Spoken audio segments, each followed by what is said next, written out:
Here we go. So from port, a ship travels on a bearing of 40 degrees for 30 miles. Look at it. The bearing was 40. That means from north, rotating clockwise, it went for 30 miles. Okay? And notice that this one's going for 55, so the vector is longer because it's 55. When you draw your free body diagrams, it doesn't have to be exactly, it has to be this much longer. You know what I mean? Just ballpark it. But look at this. This one says 140 from north. That's bearings. So these are bearings as far as the way they're given. We're going to travel for 55 miles. At this point, how far was the ship from port? So what we're really trying to find, guys, is what is this? And that's the resultant. Okay? Here we go. Without the table, let's try to look at this without the table. Sometimes it's easy, sometimes it's not. Let's look at it. Write down the rotation angles for bearings 40 and 140. So bearing 40 is the same as what? 90 minus 40. 50 degrees. You with me? The bearing, which was 140, is the same as what rotational angle? 90 minus 140. You could either write a negative 50, or I could add 360 to that and make it a 310.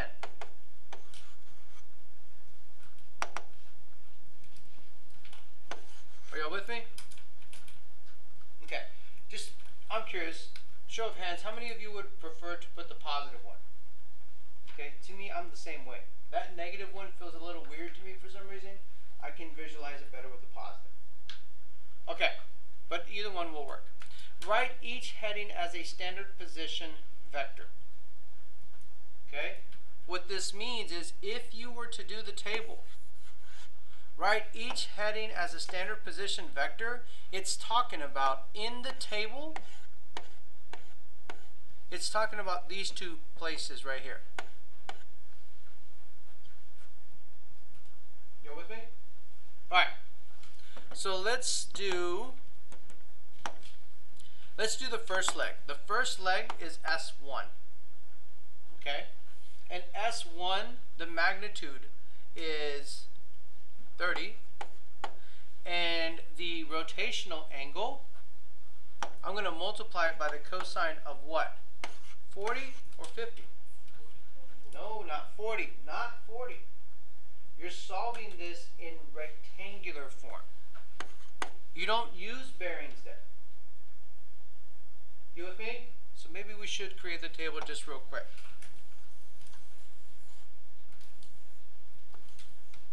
Okay.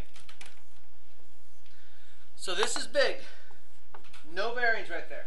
We're not using bearings in the table, because if we did, they would have this notation right here. So this is that converting to a different language that I was talking about earlier. We have to convert them to rectangular so that we can do the table. Okay, here we go. So we have S1, we have S2, then we have S1 plus S2. We said the first leg of this trip is the magnitude is 30 miles. And what was the angle that we have to do in rectangular? 50. Okay, that's what we're getting from here after we did that 90 minus the angle business. Man, I should have recorded earlier. I really should have tried. All right, so let's do the second leg. What's the magnitude of the second leg? 55. What's the angle? 310 or negative 50. Remember, you got to convert it to rectangular first. And then from here, done. We know the roadmap. We're going to have to get these first, then we add them down, and then we work backwards. Okay, so let's get them first real quick. It's going to be magnitude, so 30 times the cosine of 50. So we'll say 30 times the cosine of 50, and then 30 times the sine, of 50. And we're going to write those two. Let's write 19.29283, and then 22.981. The other component is going to be 55 times the cosine of 310 and 55 times the sine. And you got to be handy on this calculator of 310. So we'll have 35.353 and negative 42.132. Okay? Now, add these straight down. So add the 19 and that 35 together, and you can do that in the calculator by doing it like this. Go up there, grab the 19, press enter, plus adding. We're not subtracting just yet. We're going to get to that today. It's not as difficult as it may appear to be. And you get 54.637. And please correct me if I mess one of these numbers up. All right, so let's do the other one. Let's do 22 plus a negative. You're going to get negative 19.1511. Or let's say 151. That's the resultant. Pretty straightforward so far, right? Yeah.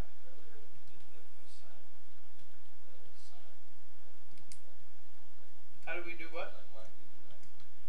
So that we could get these components. The thing is, in order to get the resultant, the only way you can get the resultant is to know these and add them up. We can't do it where we add these up and then go to the right from there. It doesn't work that way. Okay? And that's what I kept trying to do in college, and I'm not even kidding. I just didn't understand that it was a specific roadmap. Okay, so now from here I can get the magnitude by doing Pythagorean Theorem. Okay, that's that 54.637 squared, and then we're going to add with the in parentheses and take the square root. For the sake of time, those of you who have done that, what do you get?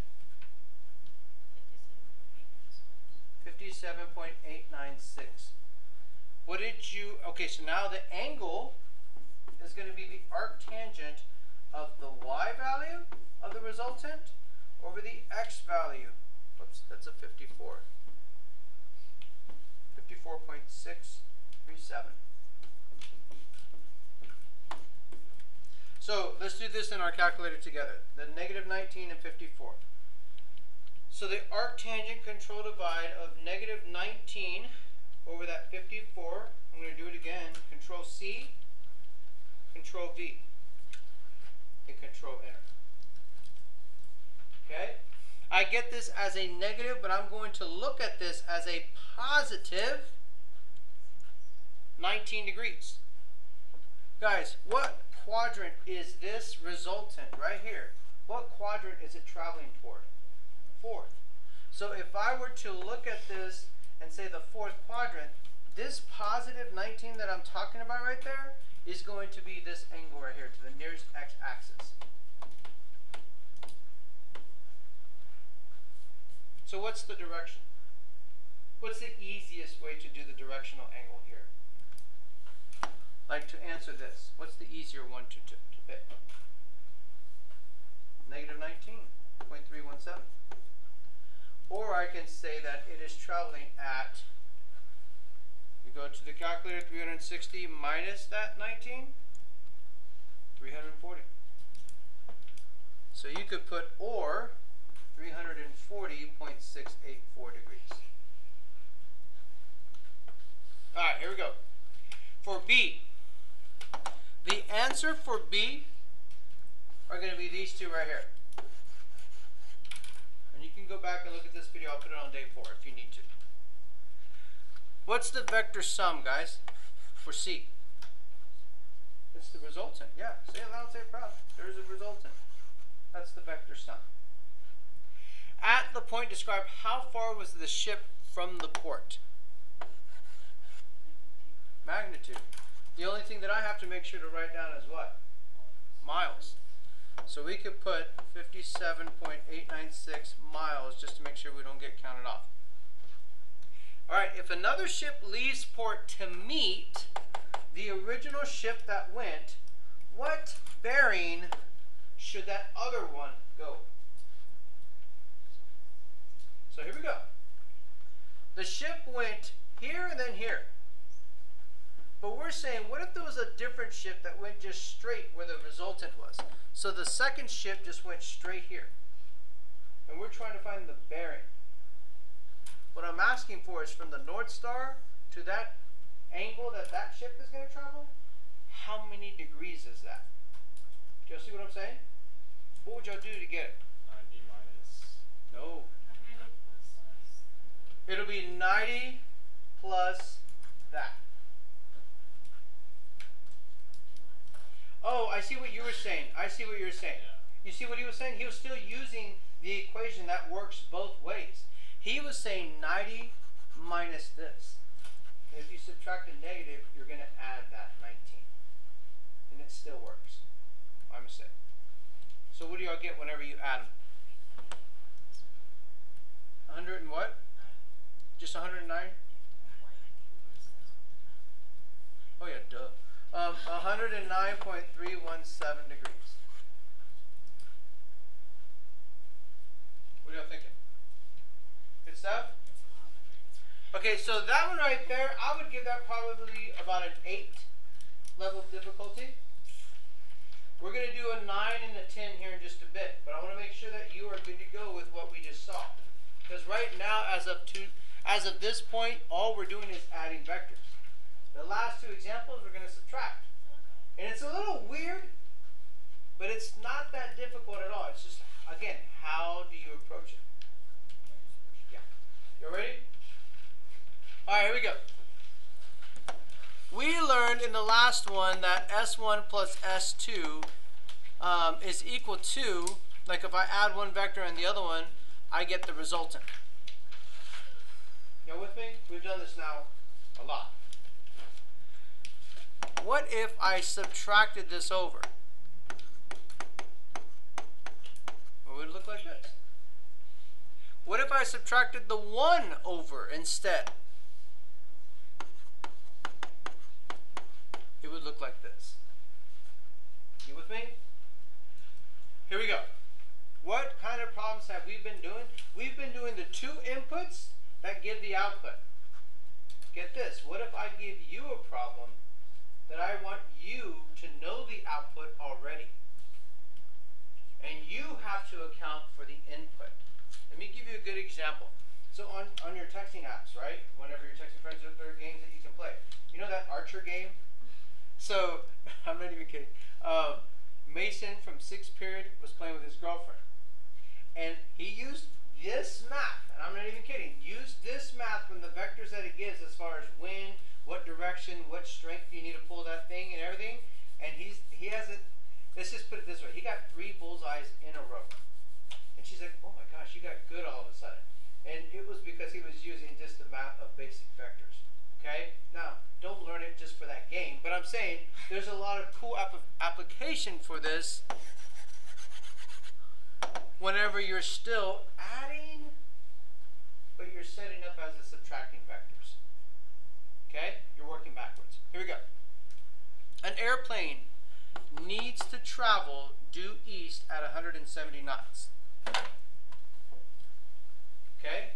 So your choice is, it's either one of the 2 input input vectors, or it's the resultant. Which one do you think this is? This is the resultant. Here we go. We're drawing the resultant first. So the airplane needs to do this. We're going to put resultant is 170 knots.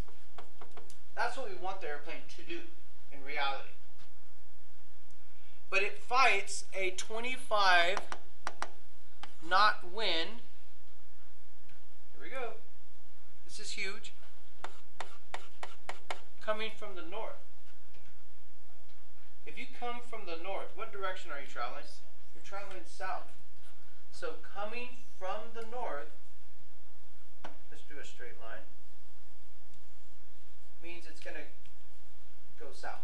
So when you draw that, you don't draw the end of that at the beginning of the resultant? Oh, you can if you want. He's saying, can you draw this vector here? The reason why, the reason why I wouldn't do it is because I'm always trying to do tail to tip as best that I can. I know this is not tail to tip, but at the same time, it's a little bit weird because if you draw it here, your intuition is going to be that it's going to be somewhere there. Does that make sense? So here's the confusing part about it. The free body diagram, the more you do, the more awareness that you'll see as far as what you want it to do. Okay? So it is a lot of intuition. That's why I gave you that example with the soccer ball, kicking it, of where you want it to end up doing. You with me? Okay, here we go.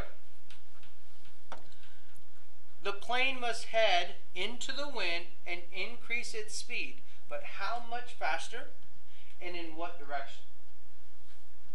So the plane, let's do the plane in black, is going to actually be that. See, this is that working backwards thing that we're talking about. Look at this. Is that tail to tip? Yeah, that is. It's right here. And the resultant is as you've been used to it this whole time. Okay? So, let's go ahead and say, let's label these a little bit better. We'll say W is equal to, what was it, 25 knots. And we're going to do P for plane is equal to how many knots? We want it, we need it to do 170 with an R. We're fighting against this wind, therefore we have to come up with the speed and the direction of the P vector. You with me? Alright, so let's set this up. Let's do what you're used to. You're used to seeing P plus W is equal to R. Okay? Which one are we looking for? P. So P is going to be R minus W. Okay? So can someone tell me what R is? What are the components for R? 170. Nice. Now, what are the components for positive double? Oh, I should have probably coded that better. Let's make this blue. Oh, cool. And then we'll do W is red. What are the components for the wind? 0, negative 25. And this is what it's all about. If you miss it, you're going to miss it by a huge negative right here. We are subtracting these. So I'm not going to add, I'm going to subtract these. So what's 170 minus 0? 170. What's 0 minus negative 25? Positive 25. And this right here, guys, oof, man, I'm on a roll today, is the plane vector. The plane needs to travel at a route. It needs to run the route of 170, 25. Okay? So, how much faster?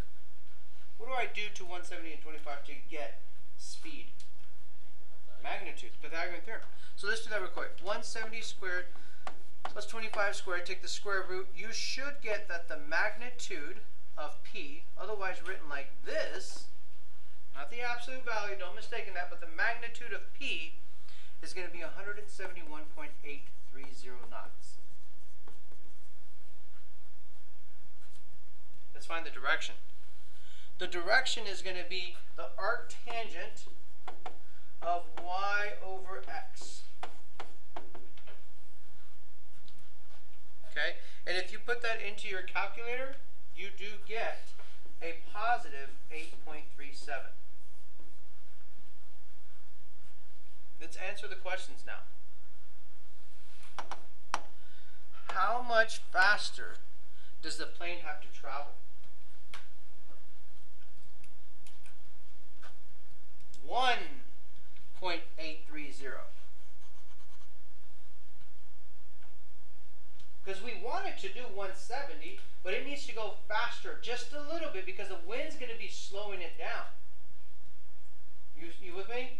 So when it slows it down, it's going to end up having that strength of 170 anyway. So you got to go faster by 1.830 knots. Okay? What is the direction? The direction would be that. Just for an extension. What would it be if I asked you what bearing would be that direction? How do you get that bearing? 90 minus the rotational angle. And you get 81.630. Y'all with me, guys? Cool. If it's ships, if it's planes, and it says this right here, I want you to read that as bearings. If it doesn't say bearings, but it's a ship and a plane, read it as bearings. Okay? One more. And then we're done. So remember that one example, I think I showed you like on day 1 of the video, to where it was like there's a football field, right? And that you're like, let's say here at the 40-yard line, right? And you're about to kick this ball, and you line it up with this goal, the end post, the goal post, whatever, and you want the ball to do this. That's what you want it to do. So that means that is the what? Resultant. But there's this huge wind doing this. You with me? The bigger the wind, meaning more strength that it has, the more left that you have to go. Do you agree? Okay? Intuitively, that's what you're going to have to do. So the length of this tells me what? How hard do I have to kick this ball? Just like those of you who play golf. Is it a half swing? Is it a 3/4 swing? Or is it a full swing? You know what I mean? And the direction would be whatever that angle is right there. Between 0 and where it ends up at.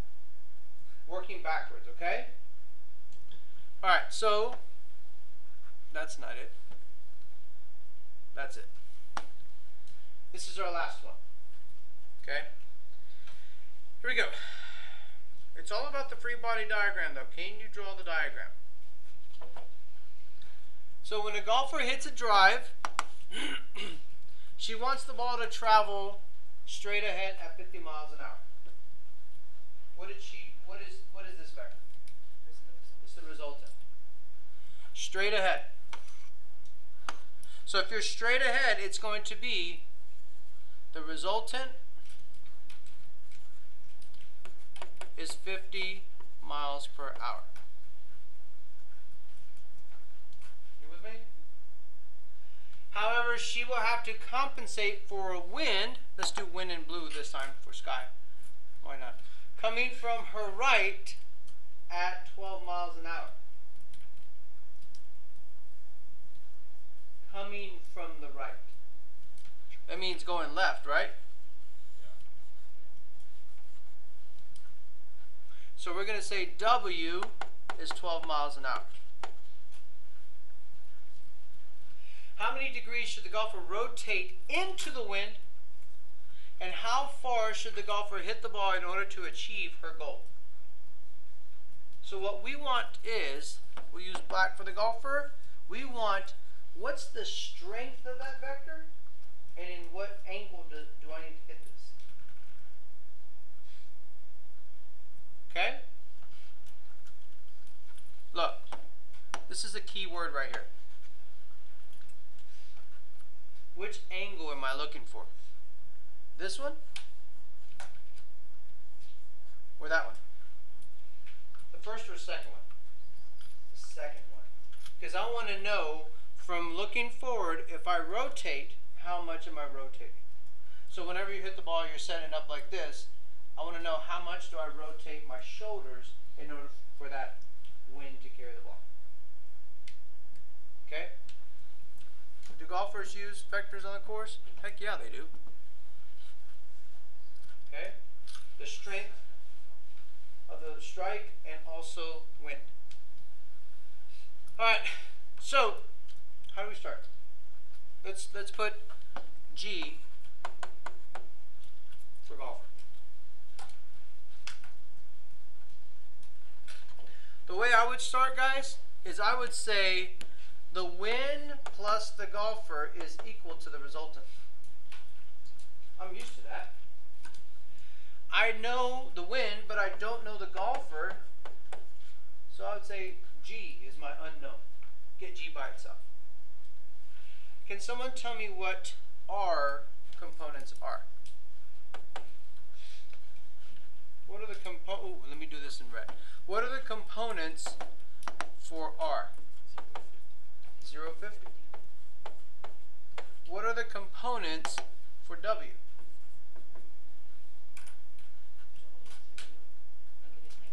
Negative 12, 0. Guys, why is this negative here? Because I'm going to the left. Not because this is negative. Because this negative over here comes out over here to subtract vectors. So you should get a final golfer vector of 1250. Which makes sense because 1250 is in quadrant what? 1. Positive x, positive y. It's more y than x. Otherwise, if it was 50, 12, it'd be like way over here. That better be a lot of wind. Okay? Alright. So, it's all about this result. No. That's not the resultant vector. But this is our vector that we got that we want to analyze what is the strength and what is the angle that it's traveling at. Alright, so let's get the strength. 12 squared plus 50 squared, take the square root, that's the magnitude.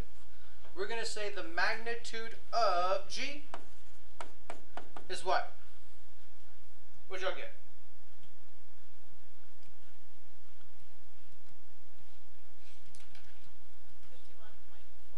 Yep, 51.420 miles per hour. That's a big hit. But I mean, it's a driver. And the angle, the directional angle, we're going to take this golfer's vector, we're going to say the arctangent of y over x. What do y'all get when y'all do that?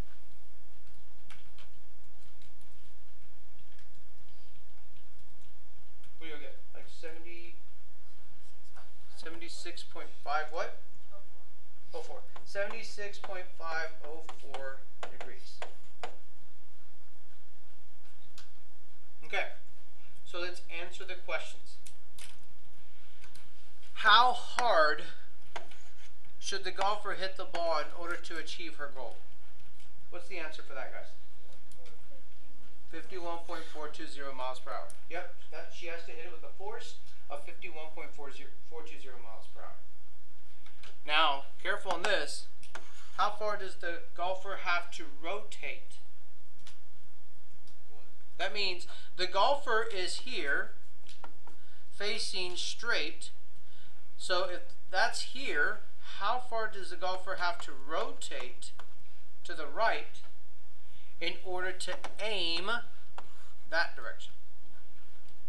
90 minus this angle, which is right here from 0, will give you the answer. And that should be something like what? 13.496 degrees. And you could say clockwise rotation.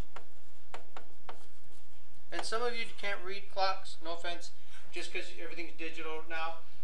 If you don't put clockwise, put this. 13.496 degrees rotated toward the right. Okay? So right from center, whatever you want. 76 be counterclockwise. 76, yeah, is counterclockwise over here.